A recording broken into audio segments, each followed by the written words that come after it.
We are back with our show tonight. I'm Tom Gibson. This is my Chuck Augustin, my co-host. Sorry, brain. And we're here on Nye County, where we try to address issues that are important to people here, not only in Nye County, but impress other people throughout the world with things that happen, not just locally, but internationally. Chuck? Yeah, Tom's with me tonight, thank goodness, because I never would have been able to cope. I think he was out chasing ambulances last week, is that true? Probably, and recovering from a mini stroke. Anyway, I'll start off the show tonight. First of all, this Valley Electric sale of the transmission line is the most amazing thing I've ever seen. It just boggles the mind regarding this whole thing of raising our rates 10%, and then suddenly here's the transmission line, the hard sale, giving out all this stuff, calling people. Then they didn't get enough votes, and now it's kicked back a month. And in a way, it just reinforces the surreal way I view all the things going on, from the national picture to the international to the local. It's just become so surreal. I am totally convinced we're being controlled by aliens, and all this is just some kind of game they're playing on a computer. Well, you can't ever discount the impact of corruption and incompetence, and just because someone is incompetent doesn't mean they're corrupt, and vice versa. So anyway, that said, no, I agree the Valley Electric situation is questionable, and as a duly, paying member of the Valley Electric Association, I was very upset that they raised my rates the way they did. When I got my power bill, I about dropped on the floor, and then and for what? I mean, well, how about the renewable resources that they could be using? Yeah. But anyway, all that said, it's you bring up a good point, and I don't know where to begin, because with certain organizations, you have a little bit of ability to influence them. Theoretically, you do with Valley Electric, but not really. It's more of it's almost like a tightly held corporation. By the way, we're going to hold calls the first 15 minutes, because the next topic we want to get into, and then open up the lines. I've had several friends and acquaintances that have received protective orders or restraining orders, and I'm certainly confused, and I know the whole process has both infuriated and hurt people, and to me, it's similar to what I went through, where a lot of people use the law and the courts to gain revenge over somebody. Tom pisses me off, so I go to court and say, he pointed a gun at me or whatever, and I either, file a charge with the police, or I write a thing for this protective order. And then I'm totally confused about the whole thing. So, well, excuse me. Protective orders are one of the most abused things that people use. It's in law. And just to draw a distinction, there's protective order and there's restraining order, and there's a big difference. A restraining order is basically an injunction where the court is ordering a person to restrain themselves from harassing, bothering, contacting a person. And if you violate that restraining order, the worst thing that's going to happen to you is the judge can hold you in contempt and put you into jail up to 25 days and or a $500 fine, or both. Whereas a protective order is if you violate that, it's a misdemeanor, and the district attorney's office would prosecute a person for violating it. So a lot of people, they use the terms interchangeably, but there is a huge difference. For practical purposes, there is not. When people just talking on the streets, I got a restraining order, but people knows what they mean. But there is a difference when it comes to how the law impacts a person, whether it's restraining or protective. And restraining is civil, protective is criminal in nature, under how you are treated by the courts.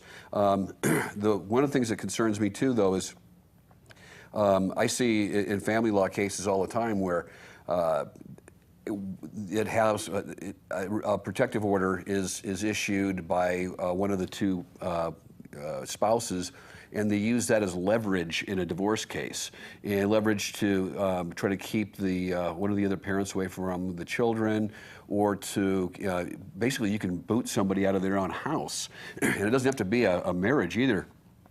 With a protective order, intimate partners and roommates are also considered to be under the umbrella of a protective order, and so the problem is that suppose, Chuck, you own a house and you're letting someone stay with you as a friend, and then you get into an argument after him living there 3 weeks, and the guy won't pay rent or clean up, and you tell him, you get in a big argument with him, and then he files a protective order, or requests one, and it's issued. You could be thrown out of your own house, literally. Really? Oh yeah, and so depending on the situation. I mean, but a protective order is by its very nature, it's supposed to protect people from domestic violence. That was the whole idea behind it when it was created.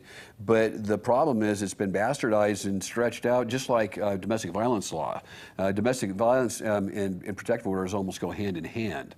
And but if you are under a protective order, one thing that you lose, you actually lose your ability to possess a firearm. Most people don't know that, and say you had two firearm owners and they get into an argument, and one files for a protective order on the other person, and the other person retaliates and files for a protective order, and they say they're both issued, and they say they're extended for a year, which is the next level. First, the TPO, the temporary protective order, is automatically goes into effect for up to 30 days, and then the parties have to go to court to extend those, and if they're extended, the judge will normally extend them up to 1 year.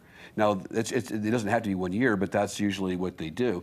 But if either party happens to be in possession of a firearm, if they're both under protective orders, while they're under an order of protection, you are violating 922G of the federal code, and you could be prosecuted for possessing a firearm while under a protective order under the federal law. And that's a felony, right? It's a real big felony.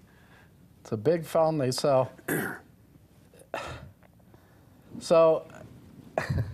and this is what kind of gets me, because the ones I've seen in court are very not informal. You know, it's in front of a justice court judge, and you know, the two people, the one who filed and the defendant, I guess you'd call it, state their case, but I've never seen one where a lawyer, I'm sure, you know, lawyers get involved, but like, you know, I didn't see the judge that interested in evidence or really getting to the bottom of, is what the accuser's saying valid or not? Right, you know? and that's the flaw in the law the way it's written. And the judges, it's not the judge's fault, it's the legislatures for enacting a law that is so easily used against people, but there are very few protections, because if you've been to court and watched these, it'll be like A, and we'll call them A and B to make things simple. A will accuse B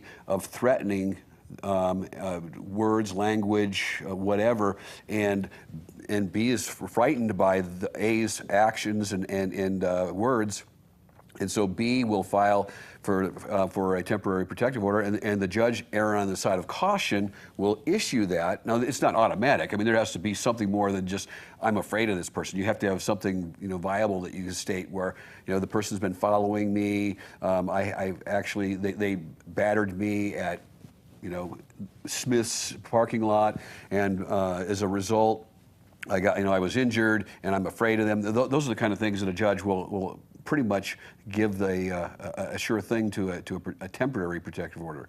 But as far as, but then you get it back into court for the extended order, and the person, if the applicant is what you call them, the applicant and the respondent, right. If the applicant doesn't show up, then it's dismissed. Mm-hmm.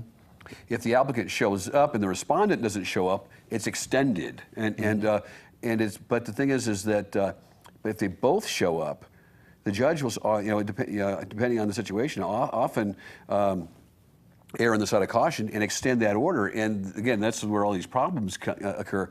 As a defense attorney and a divorce lawyer, if I have a client that has a protective order, or like a temporary protective order against them, before the other side can file for, extend that order, say in the case of a divorce or a domestic situation, I will try to file in the district court. And I'll take the jurisdiction away from the justice court. Then they can't hear it, and then we'll let the district court hear it, because the district court has more time to listen to the evidence at length, and is less likely to order a protective order than the justice court will. It's just historically. Maybe it's just locally our judges here, but it kind of works that way for practical purposes. So if you ask for, then what I do is I get to district court and I'll say, Judge, obviously there's a problem here, but we don't need a protective order. And I'll ask for the court to change it to a restraining order. Right. And my pitch is, Judge, if this is a protective order and my client violates, then it has to go to the DA's office. It takes forever, and it might not even be a righteous call. Sometimes people will make false claims in order to get a person that's on a protective order in further trouble. So I'll plead with the court to make it a restraining order, and then the judge has control over the situation, and both judges in this jurisdiction, Judges Wonker and Judge Lane, appreciate that, because they can keep their fingers and hands on the two individuals at issue here. Whereas if it's in justice court, the order is issued and that's it. Okay, we're going to go to break and open up the lines when we get back. See you in a minute.